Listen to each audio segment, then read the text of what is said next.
digital humanities for energizing your students, enriching your own research, and then also engaging with publics more broadly.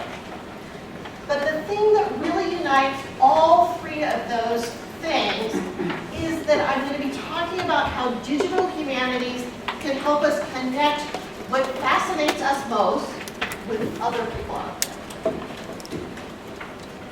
In order to begin that story about connection and how I got interested in the kind of approach that digital humanities takes, I'm going to begin in a slightly strange way, which is to tell you a story about my own learning process.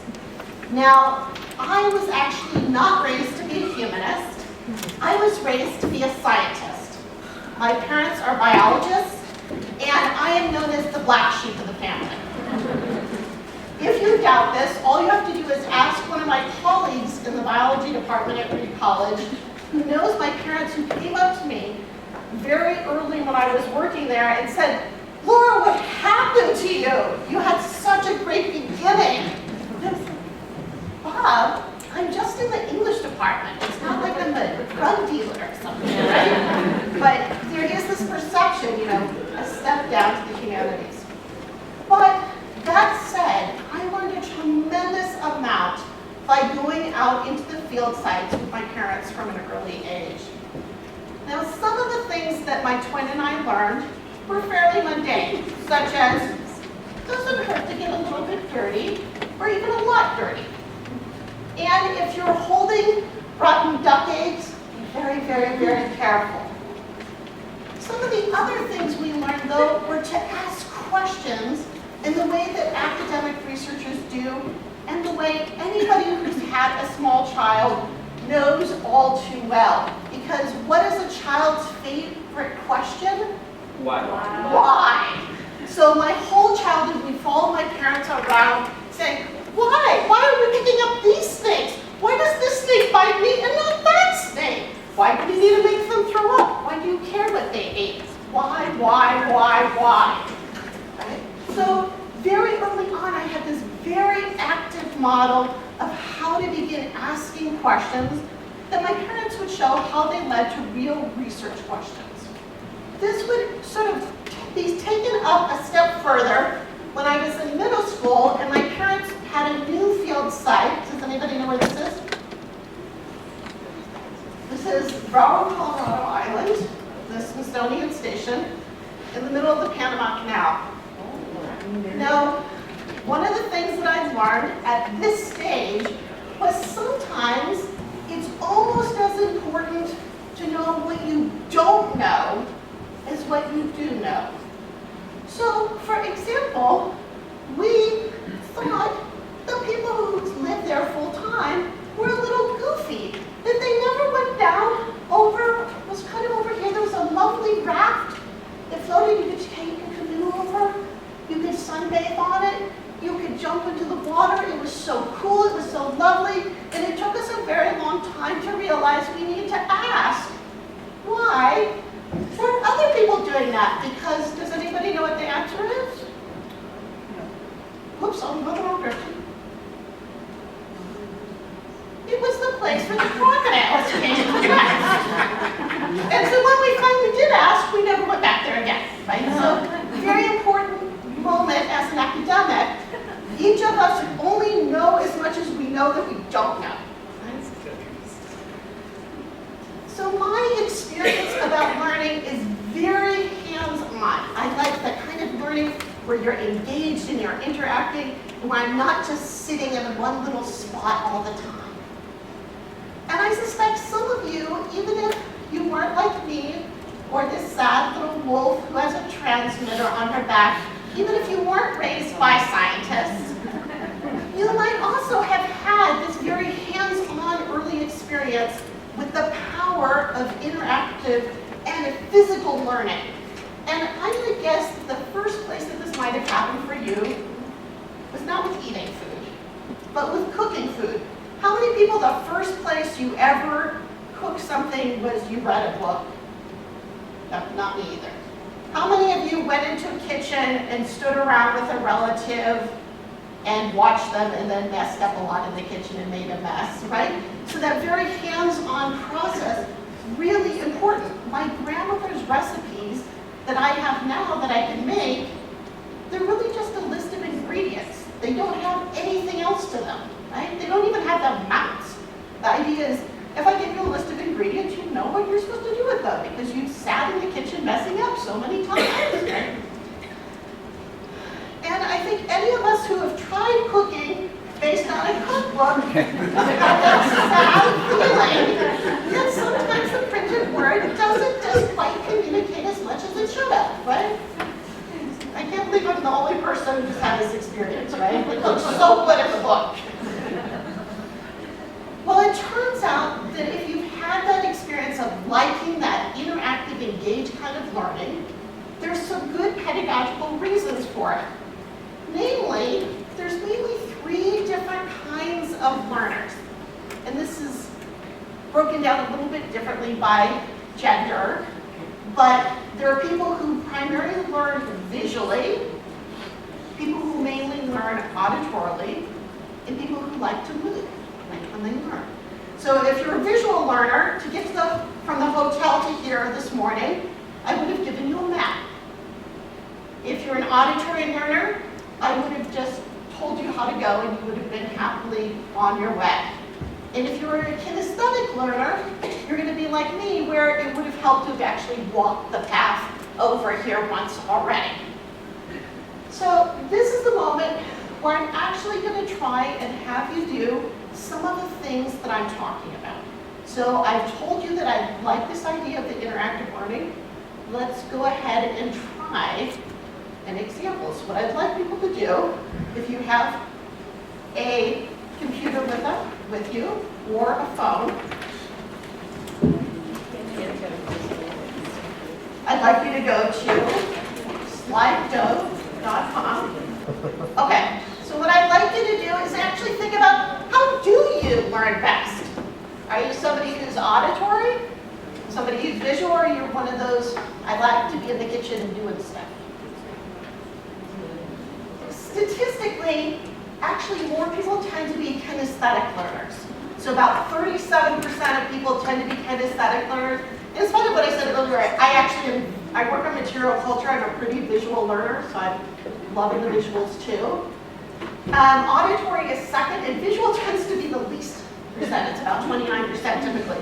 So somebody needs to do a study about academics and visual learning. But yeah, so let me turn that off for a second. Go back to our program. Okay. So it turns out the power of not only reaching out to people who are different kinds of learners in different audiences is compounded if we combine all those modes. So if you sit in a room and you only listen to somebody, you only retain about 10% of that, which for anyone who lectures, and how many people teach lecture courses? That's a little depressing, right? But it increases about 30% if I could add some visuals in addition to the auditory that will make people remember what's going on. And about 40% if I could get you guys talking as well.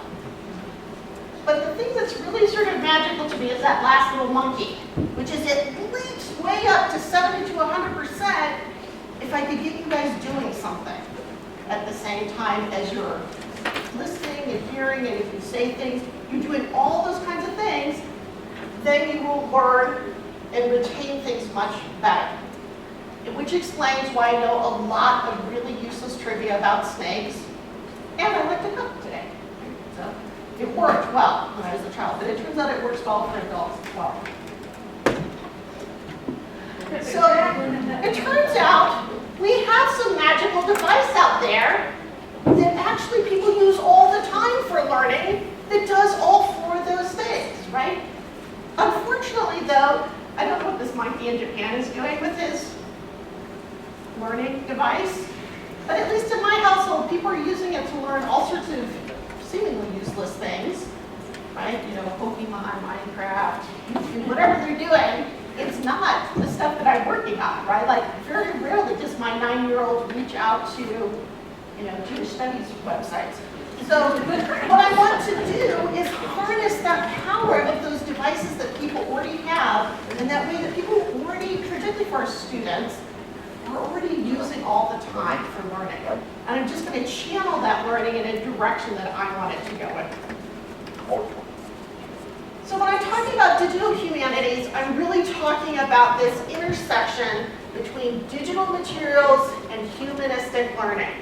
And out of that kind of marriage between those two things, I want to accomplish kind of two basic things. One, I might change the way I present the information that I have. But there's another thing that it might do in that combination, which is it might change the way I analyze data as well. So I'm really going to be talking about that intersection today, harnessing that power, but using it both for helping me change the way I present material to be more like the interactive monkey, and to help me as a researcher and as a scholar in terms of the way I do analysis. So when I talk about digital humanities, I'm not usually talking about just one thing. It's a big toolbox of different strategies I could be using at any particular time. And like any toolbox, there's going to be some stuff in there I never use. So for example, my father thinks this is the greatest tool ever. I have never used one, and I probably never will. I'm not saying it's a dumb tool, it's just not where I'm at, right? But also, we want to remember with digital humanities that just because there is a tool in the toolbox doesn't mean I have to use it, right? I might have a better way of cutting pizza that's really easy, and I don't need some heavy artillery in order to cut a pizza. So digital humanities is really about trying to figure out the right tool for the right job. That's when it's powerful, not when I'm cutting pizzas with chainsaws. That's really kind of a waste of power, probably splatters the pizza, not necessary. So the first place that I'm going to take that idea, the right tool for the right job, in order to get that energy going, is that idea of teaching. And how can I energize my students by using these tools from that digital toolbox? Now, if you've ever had to teach a lecture class, you'll know that sometimes your students are not always like the little me who was why. It turns out they were up late last night, they're tired, they're not interacting very well, right? So I want somehow to get them going in the classroom. Second, sometimes they are using technology, but they're doing what one of my students refers to as reaching out to Facebook in order to cure boredom, right? So I don't want that, right? I don't want them to be distracted. I want to somehow take that need that they have for that input and use it for the force of good. Not that Facebook's evil, but it's not what I'm teaching, right? So this is a moment where, again, I'd like you to go ahead and we're going to do a second poll. And what I'd like to do here is to model how you can go ahead, and let me turn on the second poll for you. You should know the URL is this way. Yep. And I'm interested in how many people teach lecture classes versus small classes. And partially I want to know how much time is spent on each of these. Part of what I'm trying to think about here is when I pause and ask you for information, it might change what information I give you. Does that make sense? So I'm going to tell you a little bit about lecture classes, but I'm going to spend more time going over the stuff that's relevant for you. So lecture classes, again, I'm bringing that digital and that humanities together. And in this instance, I'm mainly concerned with that presentation side of it. I'm trying to get that sleeping student back looking up at me a little bit more. And it turns out people have been working really hard on integrating digital tools into lecturing for quite a while now. But most of the time when they're doing it, does anybody know what these students have in their hands? Clickers. They have clickers. Does anybody use clickers? No. Wow. Okay, so somebody you are who are a mentor to the rest of us. Yeah, in the past. Okay, so they're using this little device called a clicker. It's very popular in the sciences. It's a way that if I have a huge lecture hall class of 350 people, which I do teach a class that big, that I actually can try and make sure that I'm reaching out and hitting what's going on with different people. So when the students come in, I can take a roll using the clicker. I'm pretending now I'm a scientist.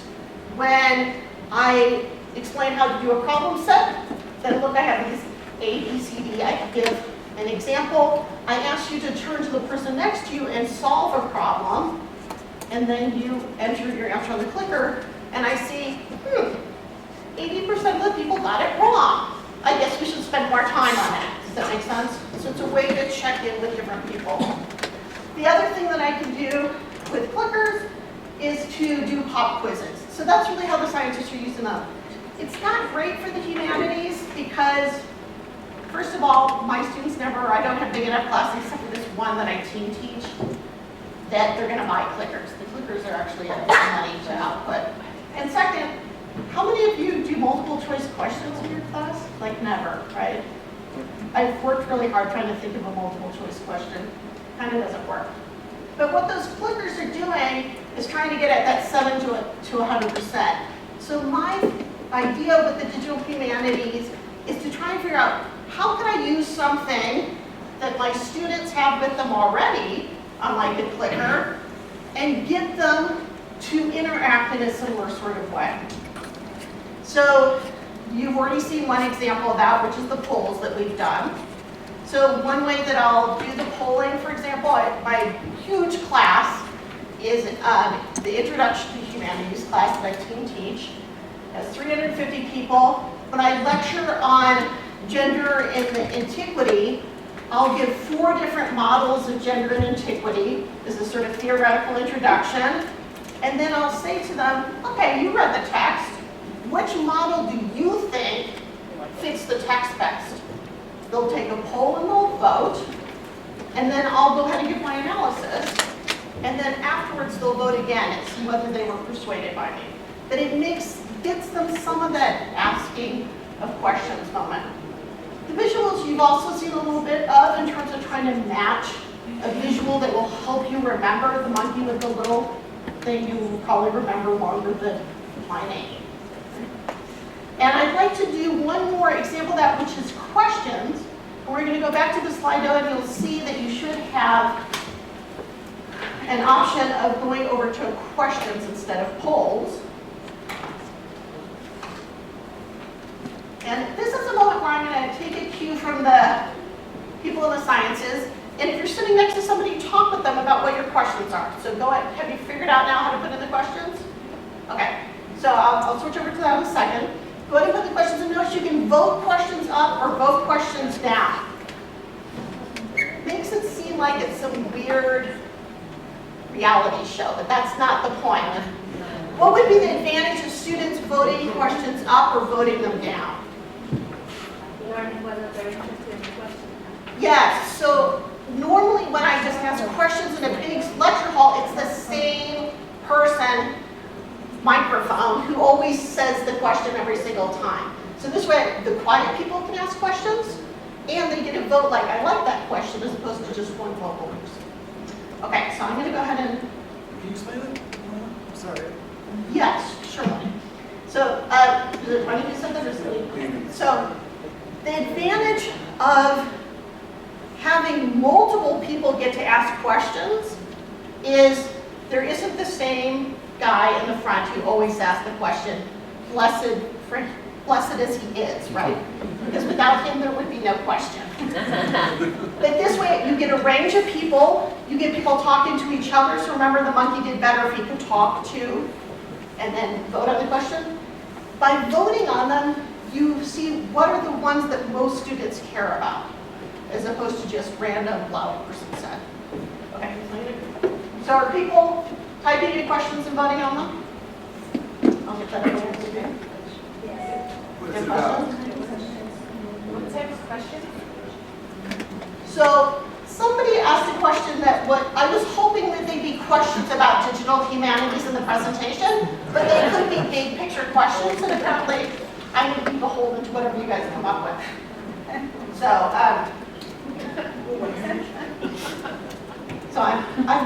this is a risk-taking lecture, right? So one of my friends said to me, I can't believe that you ever do this in lecture because now you're off script, right? They came up with a question that you didn't want to talk about.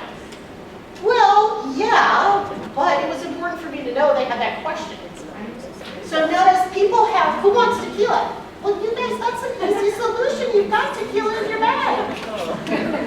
You can have your tequila. I would help.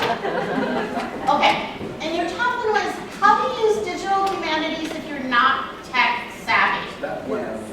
Yeah, that one kind of wins the question. So I think one of the most basic things, again, notice you have to be willing to get out of your comfort zone and have a backup plan. So it wasn't working. Occasionally that happens where I'm like, okay, plan B, apparently I'm just going to describe web pages to people. You know, you have to be willing to go with things a little bit. If you're somebody who will die if that ever happens to you, this is not your game for presenting in lecture halls. But even if you are tech savvy, I would say, start small. So I usually pick one thing that I want to learn at a time, and I'll only use one new technology in a presentation. So everything else I have to use before, because I don't want everything to fail, right? So I'm willing, start small, build up. Also, if you can, there's a website called lynda.com that has lots of good videos and instructions on different strategies. If you're somebody who learns really well by watching videos, it's a great place to start. lynda.com. So you're going to see a bunch of stuff where you're like, wow, where's that tool? At the very end of the presentation, I'm going to give you a link to a page that I put together that has all the things in the toolbox that I mentioned. I'm not giving it to you now because I'll never see your eyes again.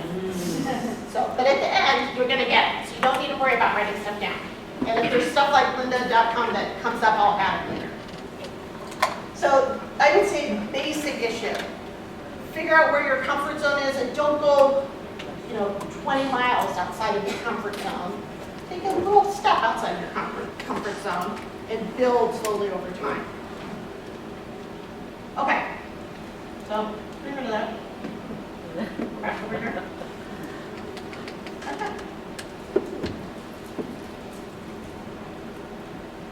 So again, toolbox, it will be available and have a page already made up with everything. It will be available at the end. So the thing that most of you teach, though, are small classes. Now, small classes are in my heart because I teach at a liberal arts college, so we're all about small classes. And for me, small classes are a great place to not just work on that presentation side, but to model for students how we think as researchers. So really getting them to think about analysis more. I mentioned that I work on material culture, so I'll be honest, I do actually take my students out to cemeteries a lot. And so I take my students out into the field. When I taught in the Netherlands, we used to go to the Esnoga and different places around town as well. So it depends on what resources are available, where I'll take them. So I like to take them out there because it gets them asking questions just like that little annoying me as a child following my friends around that they'll say like, hey, how come some of the gravestones are flat and some of them are big? Hey, do the runestones always have this on it? So they ask questions very organically.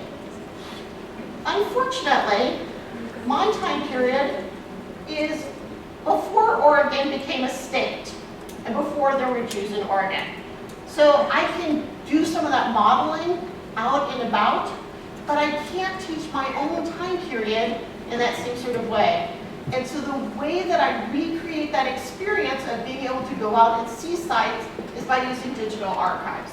So this is a digital archive that I've put together of Jewish material culture from around the Atlantic world. For those of you, it's a lot of materials on the Caribbean and it has, gosh, I'm not going to remember how many dozens of cemeteries from Europe and from the Caribbean and from the Atlantic seaboard. So if you're looking for materials of gravestones with early Spanish and Portuguese on them, I've got thousands for you. Okay? So I put it together for my students, but also so other people could find out about the materials. If you're interested in using it, I have a bunch of handouts and resources for how to go about analyzing the different materials on it, of interactive exercises that sort of simulate that experience of being out in the wild in a cemetery. Nothing will be as precious. Anybody else do cemetery work? I was to say, yeah, I was to say, so those of us who like cemeteries, it's lovely. If you don't, you're like creepy and weird, whatever, but the students, I have to say, get very energized by it. But one of the things that I also do with students in smaller classes is to try and get them to think about what it means to be a collector themselves. So when they go out to cemeteries, you notice they all have their cameras out and they're taking pictures. I have them choose a cemetery in the area. They go out and take pictures, and they use this free software for creating archives called Omega. So Omega is what you have up on the screen here.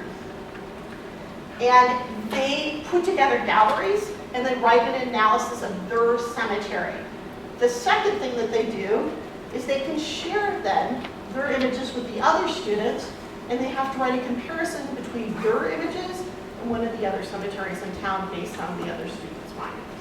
So again, they're starting to think about, what does it mean to put together a collection? How am I going to make the tags on the images functional so other students will be able to find Jews of a certain age or children's gravestones or whatever it is that you want to find. Oh, before I move on from that, one thing that's very important to me about the Omega, and it will be true of that digital tool set that I'm giving you, even though I work at a very resource-rich institution, half of our students are on financial aid, which means I want all of my digital tools that I'm having students use be free. So you'll see that the ones that I've chosen are ones, they have varying degrees of difficulty, but they're all ones that there's some free versions. I don't want the wealthy students to have a huge advantage over the other students just based on what they can afford to buy. So some smaller class assignments that I like to do, sometimes I don't want to spend a whole semester just doing digital assignments and dragging them out to cemeteries. Sometimes we'll create a class blog, which allows them to ask questions about the readings before they get to class and to interact and comment on each other's papers. Sometimes I'll have them look things up in a historical archive, for example, an archive of newspapers. They'll search for what is the first 5 times vampires were used in the United States. Taper is a textual analysis software that allows students to analyze literary text or historical text and show visual depictions of how the words are being used. Timelines are a great way of having students realize that timelines are actually arguments about time. It's because you have to choose what goes on them, right? So they create interactive timelines. Sometimes we use iMovies in classes where we're doing more on visual materials. And Zotero, which I can't recommend enough, is a bibliographic software. And it is a really big time-saving device. When I have them do these smaller ones, sometimes I'll make everybody do the same thing, like the vampire assignment. Other times, what I'll have students do is spend one day where each person signs up for a different tool that's on, for example, the toolkit. Everybody does a 5-minute presentation. What does this tool do? How hard was it to learn? What would I ever use it for? What's the sample assignment? Thumbs up, thumbs up, thumbs down. After that, the students can pick any of those ones based on what they heard and choose it to do some kind of analysis. So I don't have to be responsible for being the champion of Zotero, it's the best thing. Inevitably, they'll find something that they think is the bee's knees or whatever. So that's the first part, is that teaching component. But we don't spend all of our time thinking about teaching. most of us also have a really great time doing scholarship. So what can digital humanities offer to us to help us enrich our research? So again, back to that idea that digital combining with the humanities, here I'm really more interested in that analysis part. So what can it help me with that will help me analyze things better? My absolute favorite example of this, who's this guy? Schechter. So Schechter goes off and absconds with the materials from the Cairo Geniza, only he doesn't get all of them. He brings back to Cambridge a huge number of fragments, and then he sits around in a dusty office trying to put them together for the rest of his life. Right? So poor Schechter is there like breathing in the fumes and whatnot. And unfortunately for him, he doesn't even have all the basics, right? Because they're spread across 6 different archives.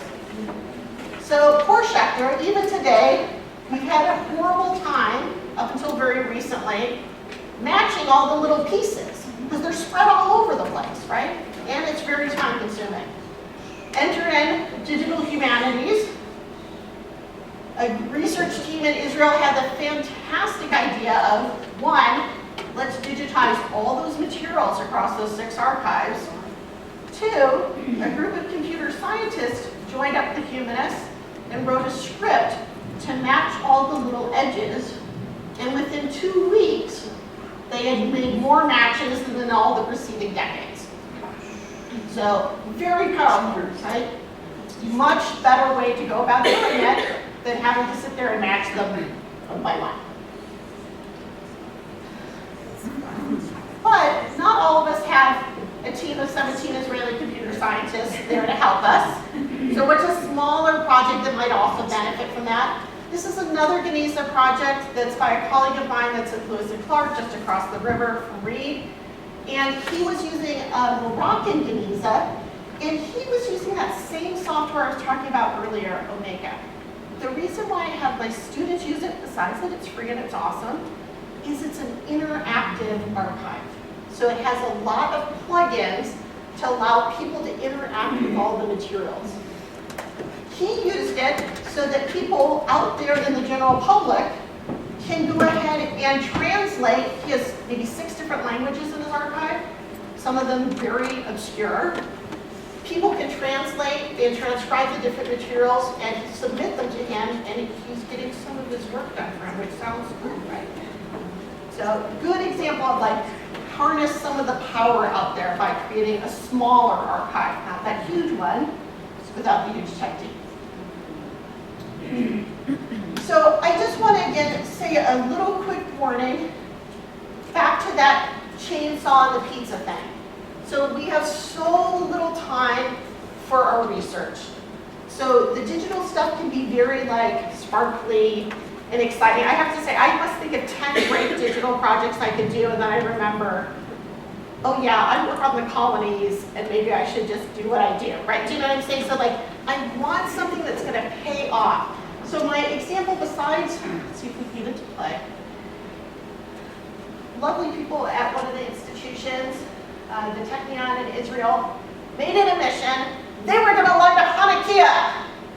And so they built an enormous robot using helium balloons and whatever else they could find. And I'm going to fast forward a little bit, and a little bit of nitroglycerin, and a whole bunch of, what are those called, dominoes, and then, do you know what I'm saying? Like, this has got a million steps. Cool, if your job is to build robots, I'm going to keep fast forwarding because this takes a long time to light this Hanukkah.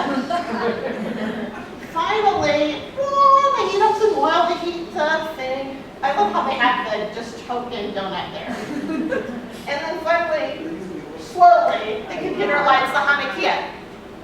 I have a great way to light a Hanukkah, and it just involves a match. And it's super fast. So I don't want to be like them, right? Does that make sense? It's fine if that was my job. My job is not to build robots. So I want to make sure I'm using my resources and my time as well as I can. Great for them, not what I'm out there for. Okay, yes, great job, guys. Okay, a lesson for all humans. So that brings me, that's our part is the research, making sure I'm using it wisely. Third part is outreach. A lot, at least in the United States, a lot of Jewish studies programs are starting to have donors funding positions where there's an outreach component. Does anybody have an institution, at least in Oregon, a number of institutions are like that? What do you mean by outreach? I'm sorry. I mean that there is an idea that that Jewish studies program or one of the people in it would actually be trying to communicate with people in the wider world, and you'd be given some academic credit for it, as opposed to it being like.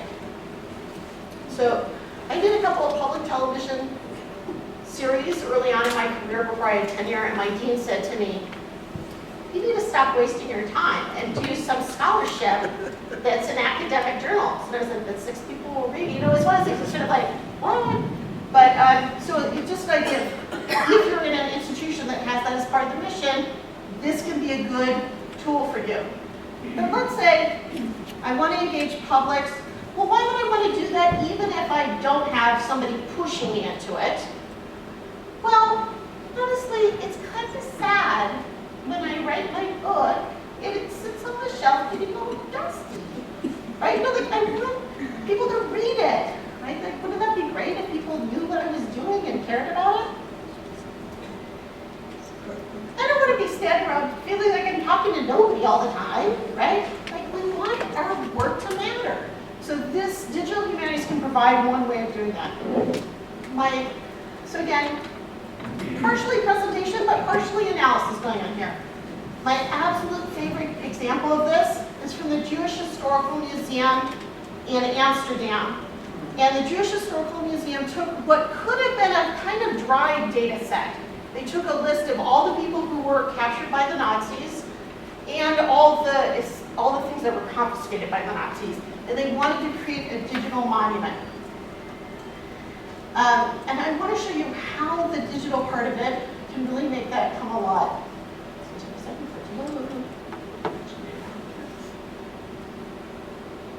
So Amsterdam, how many people have been to Amsterdam?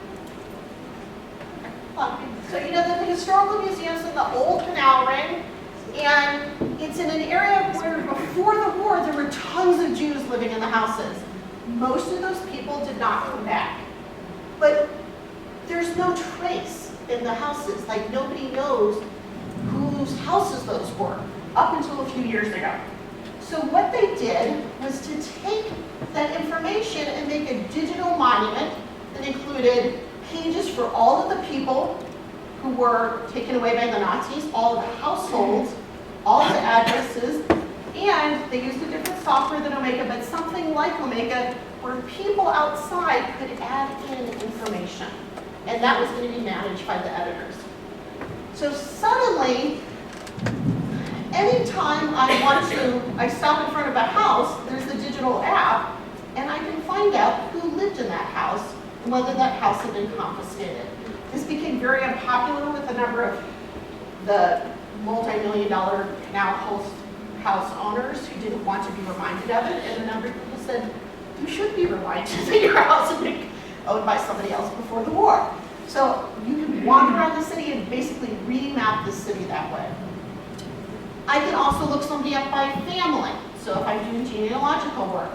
And equally important, people started pouring in with their additions of photos and of diary entries and of letters, so that what had been a dry list came alive with all this information that people had.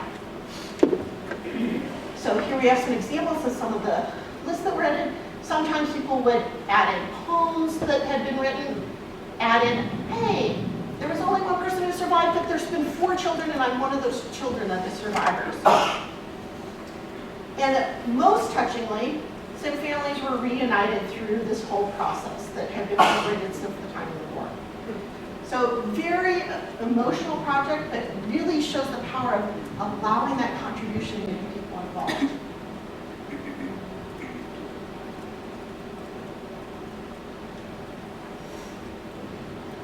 Another example that I think is very powerful is the University of Washington Jewish Studies program has set up a digital website, and they're using actually a variety of different digital tools. It looks very cohesive, but some of their pages such as their talk series is a blog.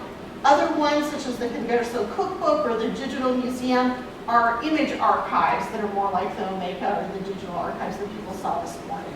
So basically using a variety of different platforms to reach out to the Sephardic community in Seattle, it's a real community, get them involved and interested in what's going on, but also for people like Deb and Art who work at the university, great resources, right? Like he's got all this material that he didn't have before.